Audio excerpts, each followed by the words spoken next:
Baik, Assalamualaikum warahmatullahi wabarakatuh. Perkenalkan, nama saya Muhammad Ryan Malawat dari kelas AI IoT dengan NPM 210.670.6874. Baik, pada kesempatan kali ini saya akan mempresentasikan ujian akhir semester yang berupa codingan yang telah saya buat untuk memparsing atau memfetching data dari website yang pada kesempatan kali ini kita akan menggunakan website Vessel Finder. Baik, di sini pada dasarnya terdiri dari 5 input data atau bisa dibilang satu list yang berisikan IMO number. Nah, karena nomor NPM saya itu genap, jadi di sini menggunakan uh, list yang udah ada, yang sudah disediakan untuk NPM genap, yaitu 931 triple 60 9325051 9342803 9389239 dan 9442859. Baik, kita langsung masuk aja ke bagian pertama. Jadi di sini dari line 1 sampai line 8 itu merupakan uh, library yang akan kita gunakan.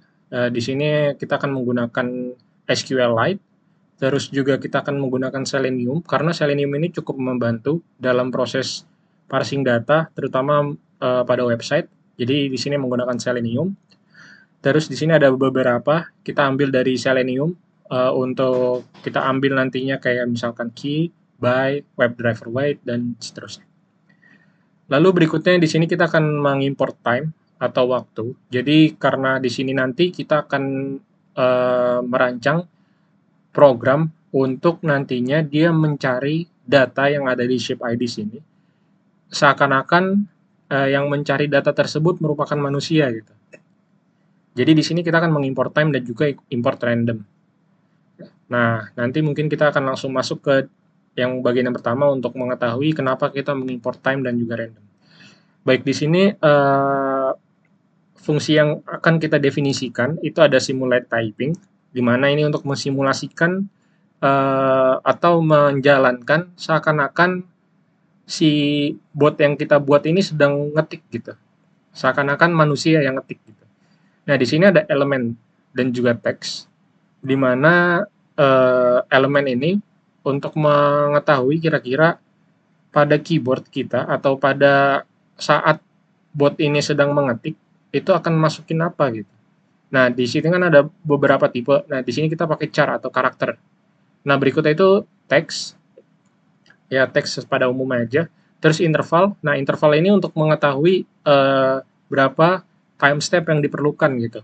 Nah, di sini kan time.sleep. Jadi time.sleep ini pada saat program ini mengetik atau bot ini mengetik, dia akan berhenti sejenak, di mana waktu dia berhentinya itu random. Nah, makanya di sini time.sleep diambil nilai random, dimulai dari batas bawahnya 0,1 dan batas atasnya 0,3.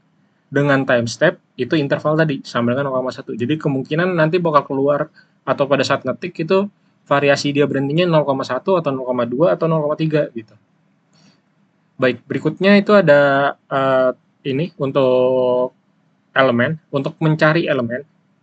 Nah, jadi di sini kita mendefinisikan driver. Driver tadi kita gunakan itu sebuah Google Chrome. Terus kita akan mendefinisikan sebuah fungsi, yaitu XPath. Jadi ini akan digunakan untuk sebagai tujuan kita gitu. Tujuan nanti kita untuk mencari data gitu. Nah, terus di sini ada fallback value. Nah, di sini akan menggunakan fungsi try and except, di mana ketika kita menemukan ada XPath di situ, maka kita akan ambil nilai XPath itu. Tapi kalau misalkan nggak ada, ini akan masuk ke dalam fallback error. Fallback value, di mana fallback value-nya itu nilainya 0. Nah, berikutnya itu kita masuk ke parse draft. Jadi, ini merupakan bagian dari beberapa fungsi, di mana kita akan mendefinisikan fungsi terlebih dahulu agar nantinya pada saat pengolahan data akan lebih mudah gitu. Nah, ini pada parse draft itu akan nge-split data biar nantinya pada saat proses rekapitulasi data itu yang masuk ke dalam database hanya berupa angka aja gitu. Nah, di sini akan nge-split dia dari -1. Jadi, karena pada dasarnya satuan yang ada di website itu biasanya sekian-sekian meter. Nah, jadi kita akan nge-split data tersebut biar meternya itu dihilangkan. Nah, meter itu kan ada satu angka, itu satu angka terakhir gitu. Makanya di sini -1. Nah, terus misalkan ternyata kosong, maka dibilang aja aktual draftnya itu sama dengan NA atau 0 gitu. Nah, terus berikutnya juga sama, current draft ini akan diambil juga untuk nge-split data.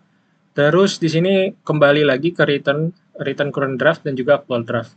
Jadi nanti coding ini atau pada line dari 23 sampai 29 ini akan digunakan, akan kita panggil kembali pada codingan berikutnya. Mungkin nanti akan terlihat. Nah, berikutnya ini sama kayak yang tadi, yang di atasnya dari line 23 sampai 29. Nah, untuk line 31 sampai 35 ini untuk nge-split data terutama untuk bagian-bagian yang berupa huruf gitu. Maksudnya dalam arti kayak port data ini kan kalau dilihat di website-nya juga biasanya itu berupa kayak misalkan dari port Muara Berau kemana gitu. Biasanya Muara Berau, kota tujuan. Nah, makanya di sini akan di-split data di mana didefinisikan bahwa yang ada pada port data ini itu akan dipecah karena pada dasarnya juga di dalam port data itu biasanya masih dalam bentuk koma gitu. Nah, makanya di sini akan di-split sesuai dengan koma gitu. Jadi kalau misalkan ada koma itu bakal dihilangkan dan bakal diambil. Nah, makanya di sini return port strip dan juga country strip. Jadi ini untuk hasilnya nanti gitu. Jadi ada port dan juga ada country gitu. Nah, tapi kalau misalkan port data stripnya itu kosong, ya udah, maka dibilang null. Baik, berikutnya itu ada, nah ini salah satu inti dari program ini ada di sini, itu untuk gathership data atau untuk mencari data apa yang akan kita cari gitu. Nah, di sini ada beberapa, ini driver instance. Driver instance itu ada di paling bawah, di mana driver instance itu maksudnya berisikan tentang web driver yang digunakan. Jadi kalau kita ke bawah sedikit, nah di sini driver instance-nya itu menggunakan Chrome. Jadi dia langsung ngebuka gitu. Jadi di sini untuk mendefinisikan bahwa dengan menggunakan Chrome ambil website ini gitu. Nah, terus di sini search box. Nah, di sini ada fungsi WebDriver Wait. Jadi WebDriver Wait itu ketika kita membuka program, dia akan menunggu untuk website tersebut tuh sepenuhnya bisa digunakan gitu. Nah, tapi kalau misalkan ternyata pas dibuka lebih dari 10 detik, maka dia akan error gitu. Makanya kalau dilihat di paling bawah, nah except dia akan error gitu. Nah, terus berikutnya itu ada sama ini WebDriver instance. Nah, ini untuk website-nya kita pakai vesselfinder.com. Terus habis itu, nah ini untuk presence element. Jadi untuk mengetahui keberadaan dari elemen. Ini berdasarkan expat yang udah ada. Terus berikutnya search box. Ini untuk mengsimulasikan typing tadi. Jadi di sini kita panggil kembali fungsi typing, simulate underscore typing. Nah, di mana search box? Nah, di sini search box didefinisikan kembali. Itu mencari untuk nama presence of element located dengan tujuan untuk mencari string yang ada di IMO number gitu. Nah, terus habis itu baru search box itu send keys. Jadi keys-nya itu return. Return itu enter. Jadi ketika dia sedang ngetik, selesai mengetik, nah dia akan mencari gitu. Dengan cara kan biasanya kalau pada umumnya kalau mengetik di search bar itu pencet enter. Nah, makanya di sini pencet enter. Atau di sini kalau bahasa Python itu return. Nah, terus WebDriver instance tadi sama 20 detik kalau yang ini. Nah, ini juga sama dia mencari XPath. Nah, jadi dari setiap data yang ingin kita cari, kita berupa XPath gitu yang kita tentukan nantinya. Nah, di sini expect untuk mencari elemen, ini untuk mencari vessels. Nah, terus berikutnya di sini ada beberapa data yang akan kita gunakan, beberapa variabel. Itu ada ship name, year build, ship length, ship breadth, terus ada track button. Nah, track button ini untuk kalau kita ngebuka maps, itu maps yang ada di Vessel Finder, dia akan mengklik elemen tersebut gitu. Makanya di sini find element. Dan di sini ada fungsi klik. Nah, terus berikutnya di sini ship, jadi masing-masing variabel ini menggunakan XPath. Jadi di sini ada section 5, 5, div 1, table 1. Ini akan diambil di variasinya ada di sini. Nah, terus di sini ada data-data yang diperlukan untuk nomor 2. Ada yang latitude, longitude, DWT, GT, speed, dan juga heading. Nah, terus di sini, nah ini baru mulai dia fetching data. Nah, kalau dilihat draft info, di sini dia bakal ngambil lagi fungsi parse draft. Nah, jadi dari data yang udah kita dapat di sini, yang udah kita ambil setelah di parsing, nah dia akan memanggil fungsi ini, fungsi dari parse draft untuk mendapatkan parse draft yang ada di dalam draft info. Nah, draft info tadi dari mana? Dari fetching data. Nah, jadi di sini nanti outputnya akan nemu current draft dan juga actual draft. Sama juga kayak yang ini, nanti outputnya berupa origin port sama origin country. Dan seterusnya sampai ini destination port dan juga destination country. Nah, ini tadi kalau misalkan dia error, nah makanya dia accept fail to fetch data. Itu kalau misalkan error. Nah, lalu berikutnya di sini ada lokasi yang akan kita gunakan. File location-nya itu di sini. Untuk semester 7 AI IoT UAS 296767874. Terus ini connection, jadi ini untuk mendefinisikan sebuah fungsi connection di mana dia bertujuan untuk menghubungkan antara SQLite ke DB file path yang ada di sini gitu. Jadi secara gak langsung kita akan memanggil SQLite untuk membantu kita dalam membuat database. Nah, di sini juga kita mendefinisikan kursor, di mana kita akan connect ke kursor yang ada di SQLite. Nah, makanya di sini kursor, connection, kursor. Jadi ini kursor yang ini berupa fungsi, kursor yang ini berupa variabel. Nah, makanya di sini ketika kursor yang ada udah terkoneksi, kita akan mengeksekusi. Nah, jadi eksekusi di sini, jadi kita membuat program untuk bantuan gitu. Jadi ketika kita buat database, kita nggak perlu lagi manual.